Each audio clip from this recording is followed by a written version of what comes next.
నా కొడుకు మనోజ్, అతని భార్య మౌనిక నుంచి నాకు ప్రాణహాని ఉంది. నా ఆస్తులకు భద్రత లేదు. నాకు రక్షణ కల్పించాలి అంటూ మంచు మోహన్ బాబు పోలీసులకు విజ్ఞప్తి చేస్తూ ఫిర్యాదు చేసిన విషయం తెలిసిందే.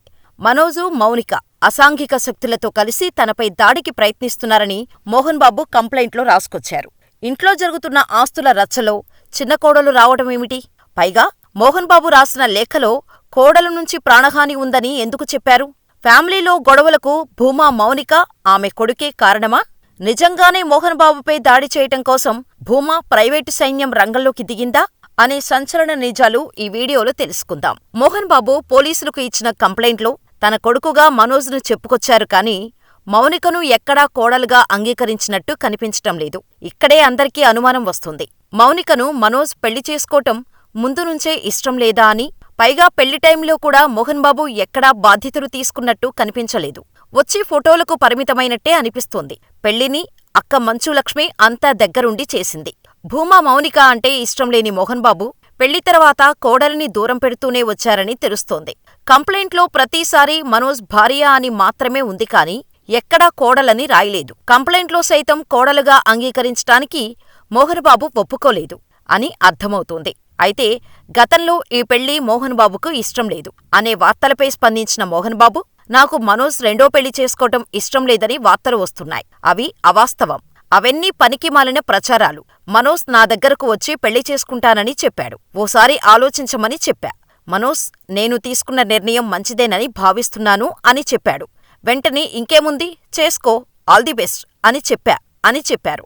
అయితే పెళ్లి జరిగిన తర్వాత ఇష్టం లేదు అని చెప్పటం సరికాదు అనుకున్న మోహన్ బాబు ఇలా చెప్పి ఉండవచ్చు. మనసులో ఇష్టం లేకపోవచ్చు. మరి మోహన్ బాబు చెప్పినట్టు కొడుకు పెళ్లికి ఒప్పుకొని ఉంటే లక్ష్మీ, మంచు అన్నీ దగ్గరుండి ఎందుకు చేయాల్సి వచ్చింది? కేవలం ఫోటోలకు పోజ్ ఇవ్వటానికే వచ్చినట్టు మోహన్ బాబు భార్యతో ఎందుకు కలిసి వచ్చాడు అనేది పెద్ద క్వశ్చన్ మార్క్. ఇదిలా ఉంటే మౌనికకు, మనోజ్కి ఇది రెండో పెళ్లి అయినప్పటికీ మంచు ఫ్యామిలీ మౌనికతో పెళ్లికి ఒప్పుకోకపోవడానికి కారణాలు చాలా ఉన్నాయి. మౌనికకు ఇదివరకే పెళ్లి కావటం, అంతేకాకుండా కొడుకు కూడా ఉండటం వలన మంచు ఫ్యామిలీ పెళ్లికి ఒప్పుకోలేదట. అయితే వారు పెళ్లికి హాజరైనప్పటికీ ఇప్పటికీ మంచు ఫ్యామిలీలో గొడవలు జరుగుతున్నాయట. ఇదిలా ఉంటే ఇప్పుడు ఆస్తి పంపకాల్లో అందరికీ సమానం రావాలని అందరూ అనుకున్నారు. సో అందరి పిల్లలతో పాటు మౌనిక కొడుకు ధైరవరెడ్డికి కూడా వాటా కావాలని, మనవడిగా అంగీకరించమని అడిగారట మనోజ్. అయితే దీనికి మోహన్ బాబు ఒప్పుకోలేదట. అందుకే ఈ గొడవ జరుగుతున్నట్టు తెలుస్తోంది. ఇలా ధైరవరెడ్డి వల్ల ఇంట్లో మరోసారి గొడవలు మొదలయ్యాయని సినీ విశ్లేషకులు అంటున్నారు. ధైరవరెడ్డి బాధ్యతలు పూర్తిగా తనవే అని మంచు మనోజ్ అఫీషియల్గా ప్రకటించిన విషయం తెలిసిందే. అందుకే తండ్రి ఆస్తిలో ధైరవరెడ్డికి కూడా వాటా ఇవ్వాలని అడుగుతున్నట్టు సమాచారం. అయితే మంచు మనోజ్ పేరిట ఉన్న ఆస్తి మొత్తానికి ప్రస్తుత వారసుడు ధైరవరెడ్డే అవుతాడని కూడా ప్రచారం జరుగుతోంది. అయితే భూమా, మౌనికకు, నీకు పుట్టిన కూతురుకు ఆస్తిని రాస్తాను, వాటాను ఇస్తాను, కానీ వేరే వ్యక్తికి పుట్టిన కొడుకు మంచు ఫ్యామిలీకి వారసుడు ఎలా అవుతాడు? అతడికి నేనెందుకు ఆస్తిని రాయాలి అని మోహన్ బాబు అడగటంతో మంచు ఫ్యామిలీలో గొడవలు మొదలయ్యాయని సోషల్ మీడియాలో టాక్ నడుస్తోంది. అయితే చాలా రోజులుగా అతిపెద్ద బడ్జెట్తో మంచు విష్ణు తన డ్రీమ్ ప్రాజెక్టు కన్నప్పను భారీ తారాగణంతో తెరకెక్కిస్తున్నారు. అతి భారీగా ఖర్చు పెడుతున్న ఈ సినిమా నుంచి ఆ మధ్య శివయ్య అంటూ ఓ టీజర్ కూడా వదిలారు. మరి ఉన్న ఆస్తినంతా పణంగా పెట్టి ఈ సినిమా తీస్తున్నాడని అన్నమీద తమ్ముడు ఏమైనా గుర్రుగా ఉన్నాడా? లేదా రెండో పెళ్లి చేసుకుని తనకు తలవంపులు తీసుకొచ్చాడని చిన్న కొడుకును తండ్రి దూరం పెట్టాడా అన్నది మాత్రం క్లారిటీ లేదు. ప్రధానంగా ఆస్తుల పంపకం, ఈ కుటుంబ ఆధ్వర్యంలో నడుస్తున్న శ్రీ విద్యానికేతన్, మోహన్ బాబు యూనివర్సిటీ తదితర సంస్థల అప్పగింతకు సంబంధించి మంచు ఫ్యామిలీలో గొడవలు జరుగుతున్నాయని ఫిలిం నగర్ టాక్.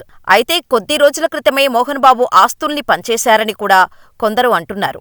ఈ క్రమంలో ఓ రోజున రిజిస్ట్రేషన్ కార్యాలయంలో మోహన్ బాబు కనిపించటం చిత్ర పరిశ్రమలో హాట్ టాపిక్గా మారింది. ఇదిలా ఉంటే ఈ గొడవలు పెరగటంతో భూమా, మౌనిక కోసం ఆళ్లగడ్డ నుంచి ప్రైవేటు సైన్యం వచ్చినట్టు ప్రచారం జరుగుతోంది. అయితే పోలీసులకు మోహన్ బాబు డైరెక్ట్గా కొడుకు, కోడలిపై ఫిర్యాదు ఇవ్వటంతో మంచు మనోజ్ పెట్టిన ప్రైవేటు సెక్యూరిటీని అక్కడి నుంచి పంపించేశారని తెలుస్తోంది. ఎవరైనా ఉంటే కఠిన చర్యలు తీసుకునే అవకాశాలు కూడా ఉన్నాయి. కుటుంబ సభ్యులు, ఆ ఇంట్లో పనిచేసేవారు తప్పితే బౌన్సర్లు, ప్రైవేటు సెక్యూరిటీని పోలీసులు పంపించి వేసే అవకాశం ఉంది. నా షాపుని కొట్టకురా, నేను కొట్టినా కొట్టుకుంటా, పెట్టినా పెట్టుకుంటా, నా షాపు మీద నువ్వు చెయ్యొద్దు అనేసి దొబ్బారు. దొబ్బినా కూడా ఆగలేదన్న, మనోజ్ అని ఆగలేదు. దానివల్ల ప్రశాంత్ దెబ్బ కొట్టిండు. అన్న సార్ ఏంటంటే కొట్టొద్దు నా షాపు, నేను భయం పెట్టుకుంటాను, కొట్టకురా అన్నాడు. ఇద్దరు దానివల్ల ఇక ఆ షాపు గురించి ఏదంతా గొడవ, తండ్రి కొడుకు అసలు దెబ్బలు నాకు తెలిసి దెబ్బలు తగ్గలేదు, సేవ్ చేసుకున్నారు. దెబ్బలు తగినంత ఇది ఏం పాత ఉన్నాయి, అది ఇది ఒకటేసారి. అన్నదమ్ములకు మంచి వర్ధాలు ఉన్నాయి. ఏమన్నా మౌనిక మేడం చేసుకోవడం ఇష్టం లేదు, ఫస్ట్ నుండి వాళ్ళకి ఇష్టం లేదు. దానివల్ల కొంచెం వాళ్ళు ఫస్ట్ నుండి డిస్టర్బెన్స్ ఆ విషయం మీద. ఎవరికో బాబు ఉన్నాడు, ఆల్రెడీ బాబు ఉన్నాడు కాబట్టి వాళ్ళకి ఇష్టం లేదు. ఇంకా దానివల్ల దూరం అది షాపు వల్లనే